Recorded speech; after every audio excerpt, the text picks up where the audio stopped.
Hello, folks. Welcome back. I have another bonus episode here to celebrate the 2021 West Hancock Football State Championship. I'm with the man, the head coach, the guy who always wears shorts on the sideline, Mark Sanger. Thanks for coming on, Mark. You bet. Glad to be here. Yeah, it was about a week ago, last Thursday, the 18th, that we won the state championship against Grundy Center. So I had the senior boys on Tuesday night, and I figured, and I was told by a few people, you need to get Coach Sanger on here. He has to do one of these. So here we go. This is kind of a last minute thrown together one here in the last week. So I'm just going to do one of my sponsors to kind of spread out some of my sponsors. And this gal's a substitute teacher at my school, so we got to keep our subs happy. You know how that goes. So that's Hannah Valley Protein. Her company was founded on the principle of take care of your body. It's the only place you have to live. A few years ago, Emily Hannah found herself sick and in extreme chronic pain. She learned the undeniable effect of the foods that we eat, so she began making changes to things they regularly used as a family. This included the protein that her husband consumed each morning. She began to look up the ingredients and was appalled at what she found. Unfortunately, when searching further, she was unable to find anything that met her expectations, so she created Hannah Valley Protein, and they get to enjoy the extra boost in nutrition in their snacks and other recipes. So Hannah Valley Protein specializes in organic plant-based ingredients that are simple and loaded with nutrition. So please go to hannahvalley.com and place your order. They ship anywhere in the world. So I just want to thank her for sponsoring the podcast. All right, like I said, it's been a week and a day when we won 19-14 against Grundy Center at the Dome to win the school's fourth state championship. Mark, what were your guys' initial responses, thoughts, emotions, feelings after the final seconds ticked off the clock? I'll tell you what, it's hard to put those into words. You try to be so locked in during the game, and especially in a game that come down to the wire like that, trying to make sure that you're putting all the guys in the best position you can for success. But I tell you what, when those final seconds tick off the clock, and you know that you just finished a 13-0 season, a perfect season, undefeated, it's pretty special. I mean, it's pretty, I don't know if exuberant's the word or what it is, but tell you what, just hugging the coaches, hugging the kids, enjoying a moment like that, because not very many people get to experience that moment. And I tell you what, it's a pretty cool deal, and everybody, the excitement in the community, excitement in the town, excitement from the crowd. It was awesome. I mean, it's a unique feeling, and to know that you've reached a goal that you set out to reach with a group of guys, of coaches and athletes, and all the hard work that you've done has paid off, all the preparation. It's awesome. For lack of a better way to say it, it's unreal. It's something that's very special, and that's something that I know I won't forget, and I don't think our guys will forget. So yep, definitely. And like you said, not everyone gets to experience it. I went to the quarters once and the first round once. You were in the quarterfinals your senior year, first round, and then your freshman year, the semis. So yeah, I mean, all the teams that have gone through, there's been 8 of them that have been able to play in a state championship game and 4 that have won it. So it's not like it's a overly common experience for anyone who's been in the program, and we all were very successful as well. So these guys, especially the fact that they've won 2, is. I think this senior class, I remember talking to Sled during the year, and we were talking. We have one coach, I think, on staff that's ever played in the Dome. Yeah. And this group of kids coming through, I think the seniors have played there 5 times or something like that. So, I mean, it's a pretty special group that's coming through. The accomplishments they've had, I mean, it's undeniable what they've done. Definitely.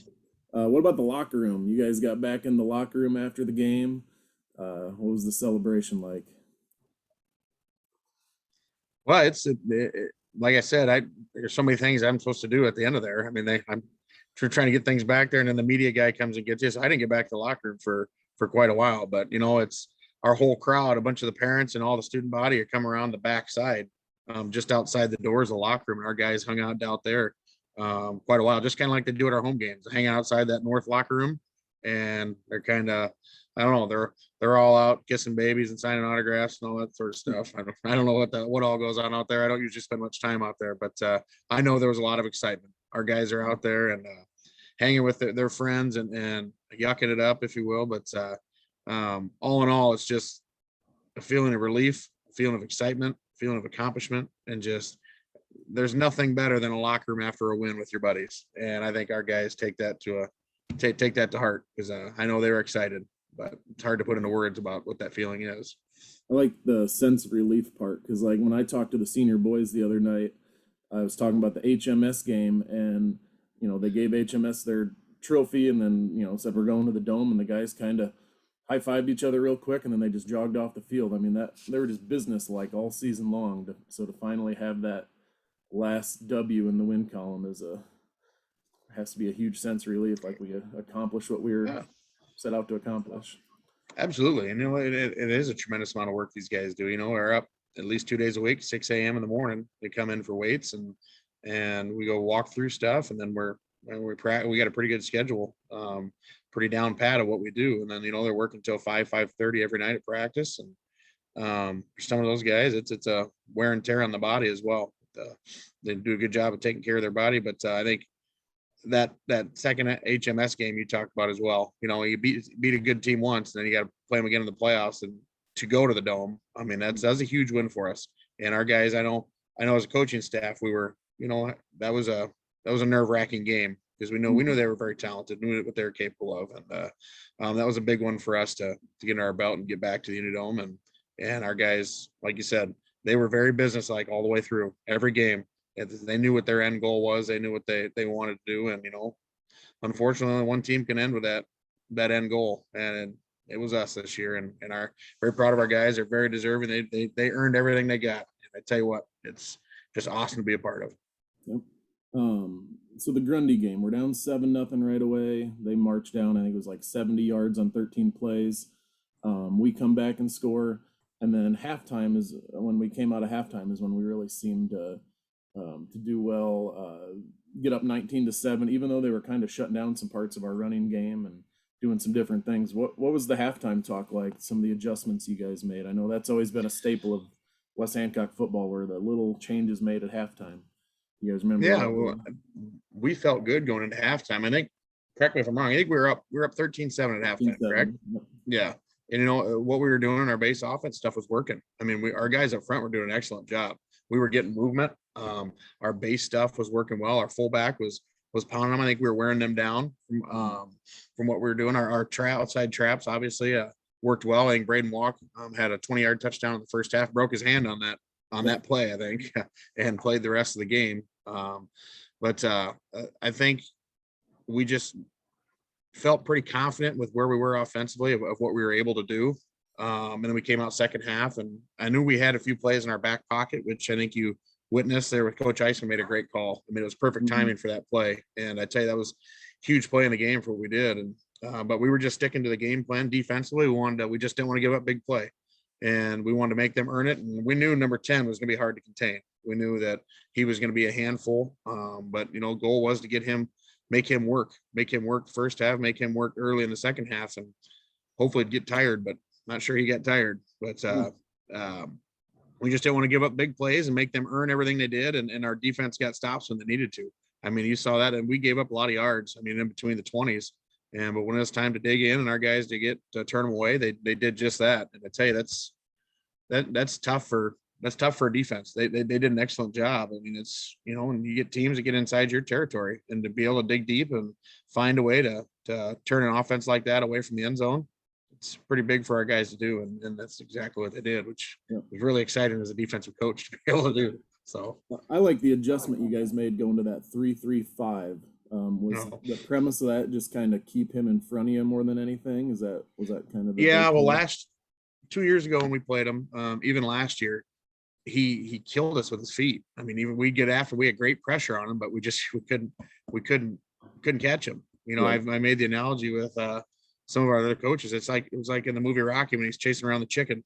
I mean, you can't ever catch him. And then of course I guess he ends up catching him in the end. But it's just keep him in front of you, put some pressure on him, but make him throw the ball downfield. It's kind of what we're trying to do with that little bit of prevent. And then we got 5 linebackers that all have their eyes in the backfield, that if he does decide to run, we can keep him in front and try to rally to him and corral him. That was the thinking, but you're not really going to contain a guy like that. He's going to get some yards. You just got to do the best you can to limit what it is.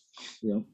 I'm sure we've never been more happy to see a kid graduate than that Kanawha kid. He He was Yeah, good. he's If he yeah, wasn't playing against us, he'd be a lot of fun to watch. Otherwise he'd cause some heart issues. But good way um, to put it. Yeah.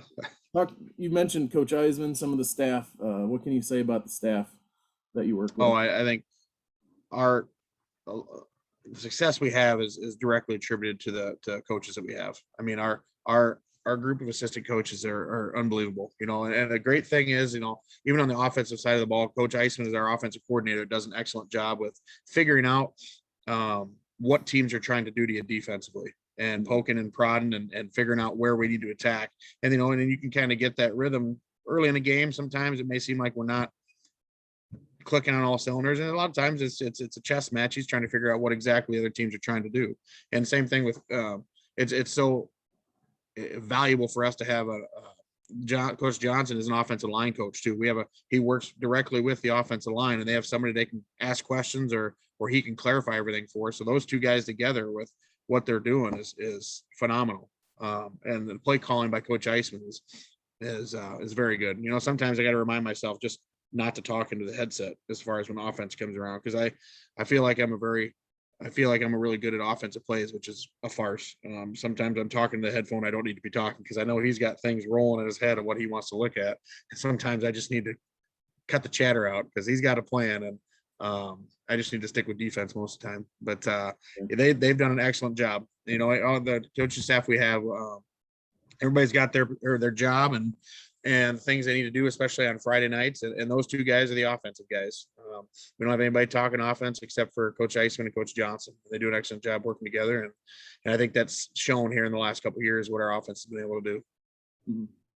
Yep. And to coach, I know Eisman gets the O coordinator title, but like you said, the two of them, they essentially took over for your dad in that role, and those are some pretty big shoes to fill. And I just find it commendable what those two have done, just doing a great job. And then you, as D coordinator, took over for Coach Perkins a couple years ago. That to me is again huge shoes to fill. I talked to him at the Dome a little bit the other day, and him and your mom, they're having a great time watching the game, and at the end especially. So I just the way you guys have kind of uh, continued things going is just been awesome to watch. So the next thing, legacy of Britt West Hancock football. Speaking of Coach Sanger, Coach Perkins, after the season, that gives us 32 playoff appearances, 4 state titles, 4 runner-ups, six trips to the semifinals, 11 quarterfinalist trophies, a second-round trophy, and then 6 qualifier trophies.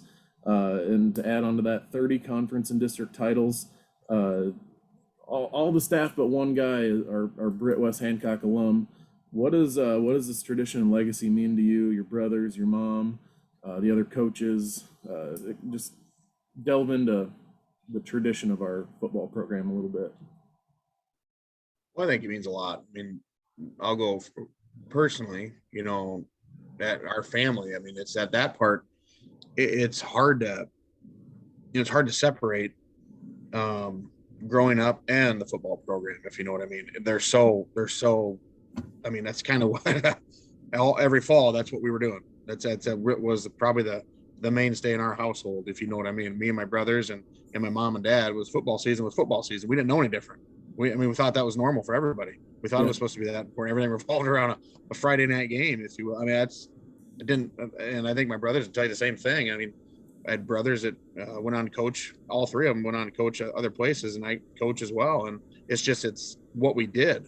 I didn't, and I know it's hard to understand how I'm saying that, but we didn't know any different. That's yeah, just how our household was. And football season started. That's what we were doing all week.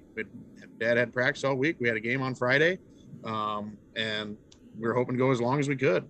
But yeah. it means a lot because now all my brothers have coached in some way, shape, or form, and in their careers. But just as far as the success of the program too is, I think my dad always used to say that the community deserves good football, and I Mhm. tell you what, they love football too. I mean, by the support that we have with all our athletic programs, but even our football program in particular is it's second to none from what I've seen. I mean, we got people that feed our team no matter when you ask them to do so. That if need volunteers to do different things, we got I think 3 or 4 guys that help film.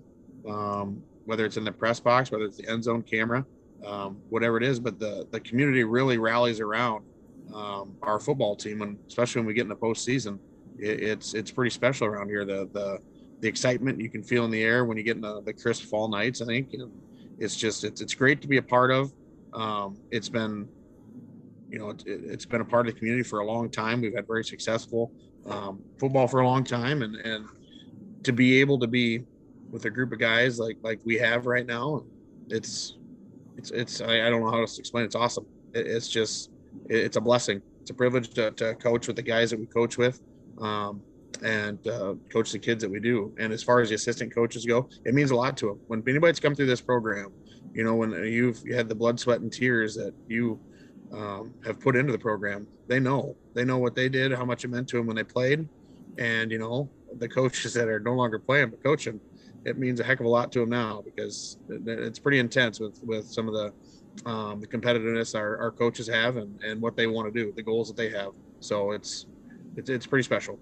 Yep. And I've doing this podcast, I've gotten to know a lot of people in the community, out of the community, that are still part of Britt and Kanawha, and the same sentiment with fans too. Like Ann Hagen, super fan, she goes, I get almost nauseous on Friday afternoons thinking about the game. I'm like, where else? I mean, how many other communities are there where people are physically ill thinking about a game? I enjoy, obviously, West Hancock football, probably to unhealthy levels at times, but I love it. And lived in the community in almost 20 years, and it means a lot to a lot of people. Some of your senior boys' eyes got pretty big the other night when I told them that people were watching that HMS game from 40 different states and 4 different countries on the live stream. Plus the stands were full and the sidelines were full. And some of their eyes were kind of like, holy cow, I didn't know that many people watch the games. But it's just has a following that I don't know if some of the boys in the program know how uncommon that is.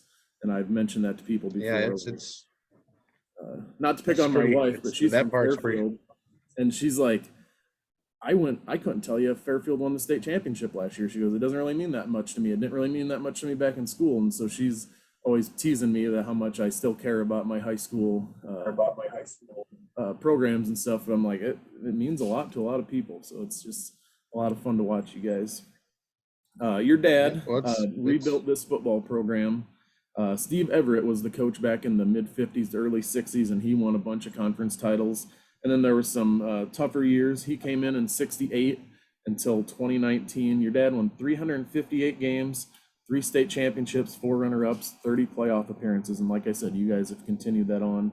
But more importantly, with your dad, he left such an impact on people.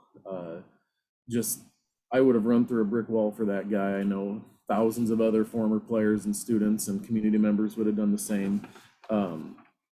I was talking to your mom after the game, and I said, man, Coach Sanger would have been so proud of this team, the way they went about business. And one thing your mom said the other day at the game was, these kids can take this championship away for the rest of their lives. Like, no one can take that away from them.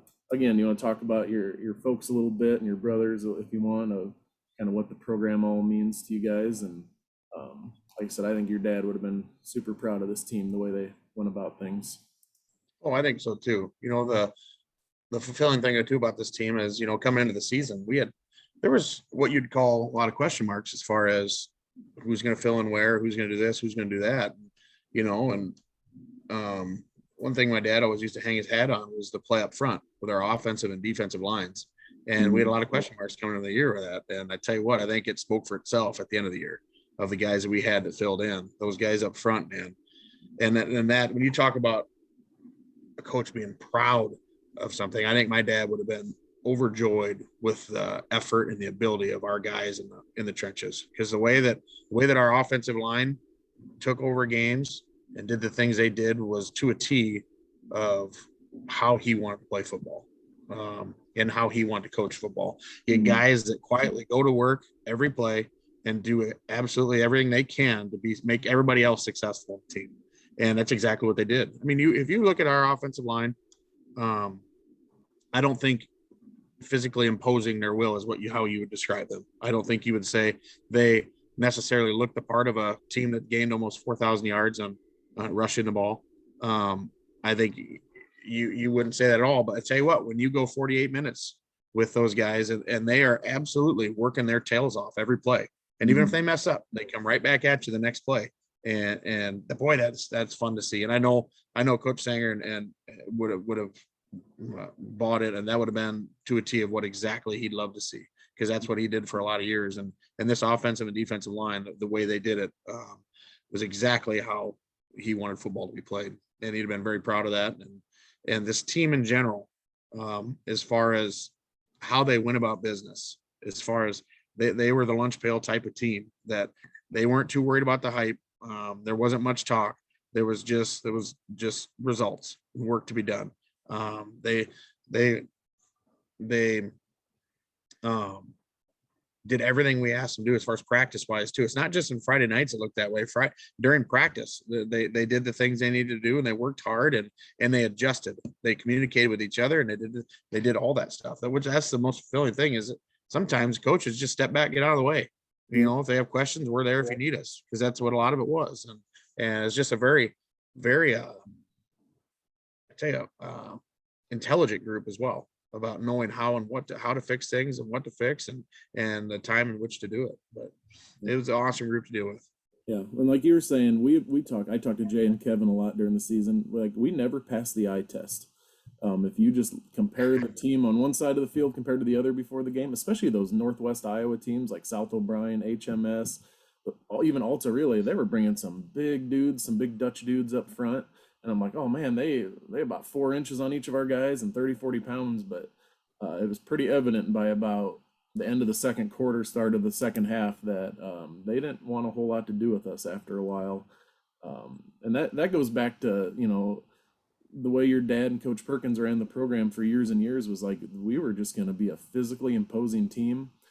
Some of those stories you've heard about, like that Mankato team that would come down to Britt back in the mid-90s, and some of those kids didn't want to come out of the locker room after halftime. I mean, we've been doing that for decades, and that's one thing I take a lot of pride in. My brother would always talk about that. He goes, Schlugger left, Schlugger right. We just wanted to get out of there and finish up the night and move on to the next game. So you're right. That's so true. With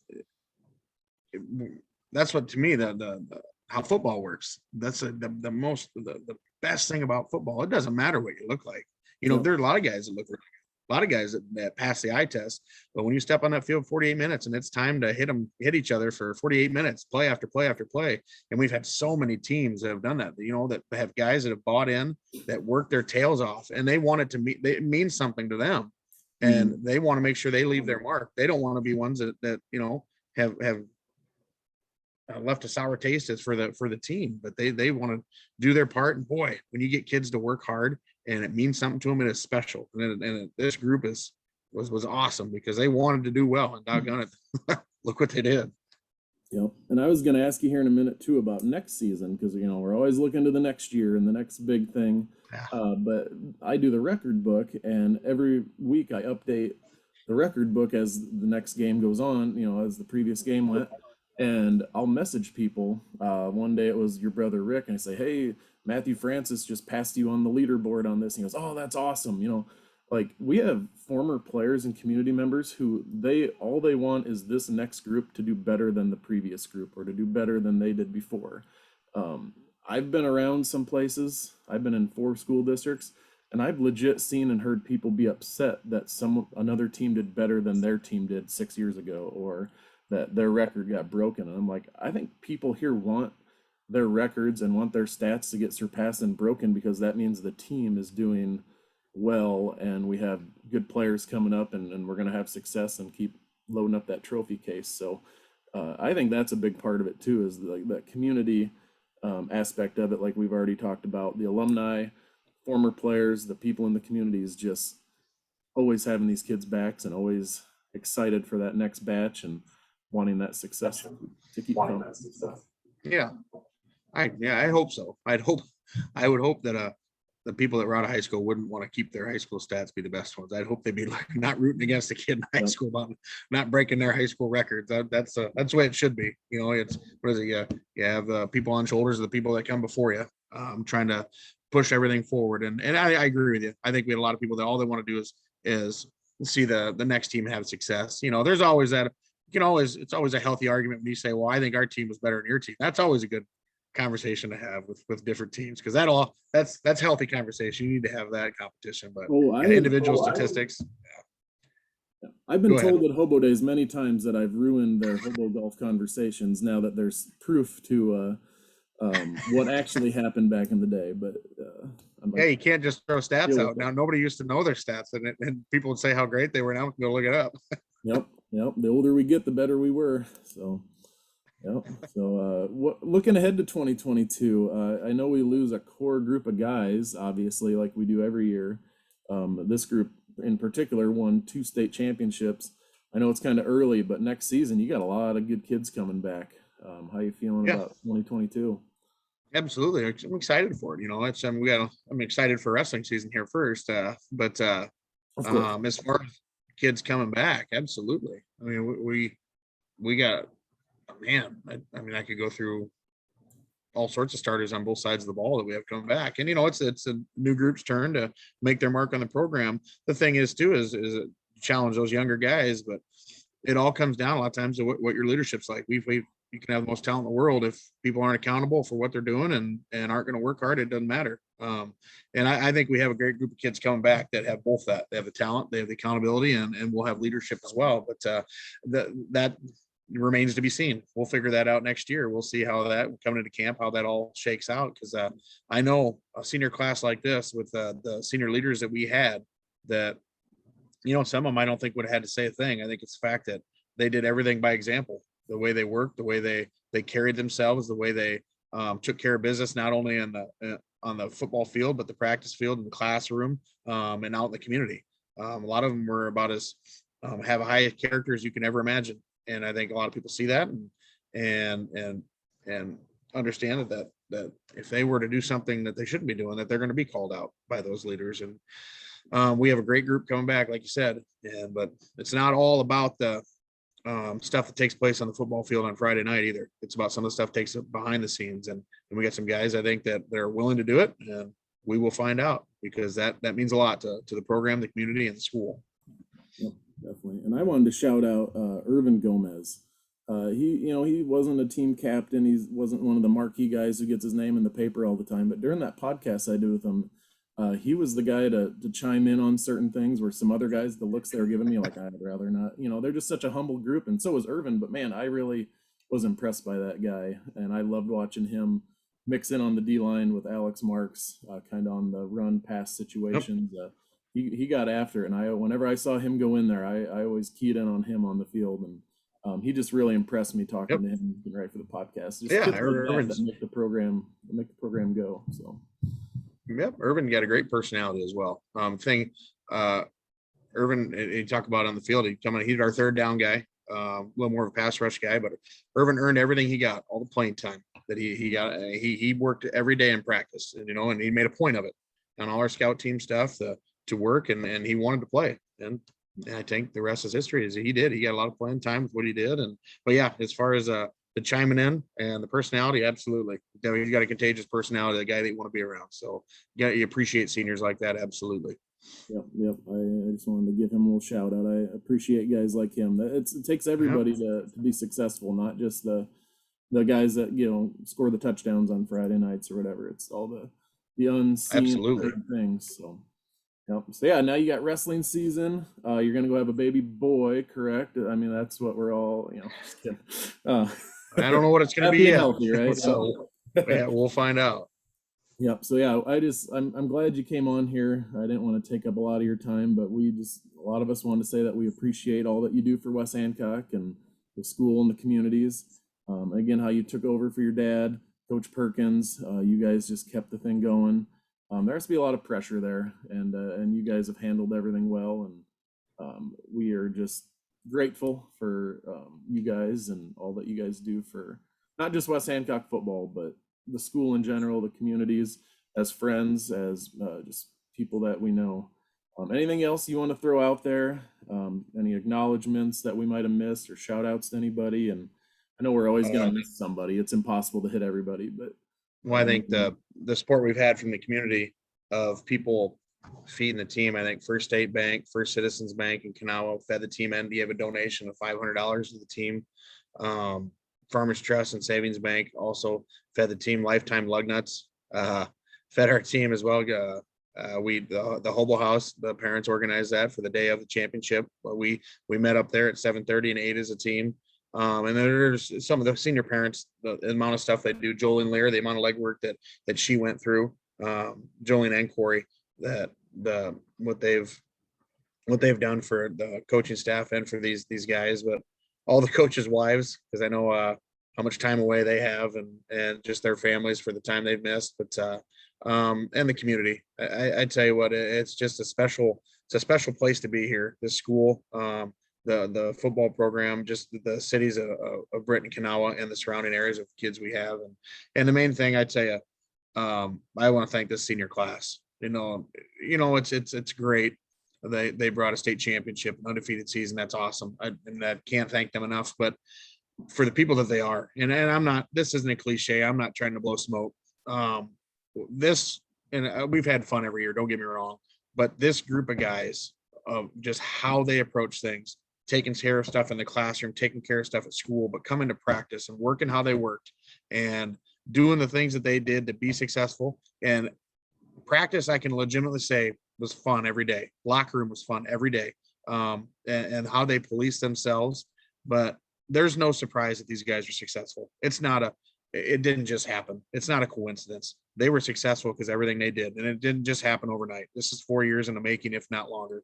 This group set their mind to a goal, came together, and they did absolutely that. And so proud to be their coach, so proud to be a part of this.